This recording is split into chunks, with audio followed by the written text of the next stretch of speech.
Kahapon po sinagot ni VP Sara Duterte ang tanong kung handa siyang maging Pangulo sakaling magbitiw si Pangulo Marcos. Ang sabi po niya, and I quote, "There is no question about my readiness."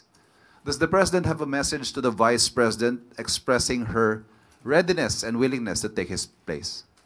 Handa na po siya maging Pangulo kapag ka po nawala or natanggal ang Pangulo sa pwesto. Tama po ba yon, Sir Ivan? Yun po ba ang sinabi niya? Handa siyang pumalit sa Pangulo kapag ka nagbitiw. Ang tanong din natin sa taong bayan, handa na po ba kayo sa mas marami pang Mary Grace Piatos? Unang-una po, ang Vice Presidente, hindi acceptable, it is not acceptable for a Vice President to anticipate the resignation of the President. Presidente na pinagsisigawan nilang bumaba sa pwesto.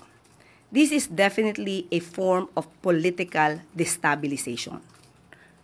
Pinapahina niya ang public confidence ng tao sa administrasyon. And those words contribute to the climate of uncertainty and crisis. Kung handa siya, makikita po natin, nag-anticipate siya na mawawala ang Pangulo. Yan po ang balak nila. Yan po ang nasa isip nila.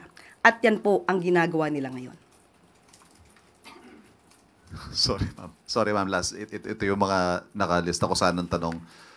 Aside from resignation calls, there are also talks of succession, talks of a transition council, civilian-military junta. Lahat po yan nakaangkla sa pag-question sa fitness to lead ng Pangulo. Direct question, ma'am, is the President fit to lead and is he in control?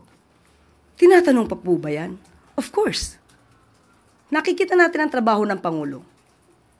Araw-araw, hindi humihinto sa pagtatrabaho. Hindi nga po nakakapagbakasyon. At hindi nakakapunta sa beach para mag-swimming.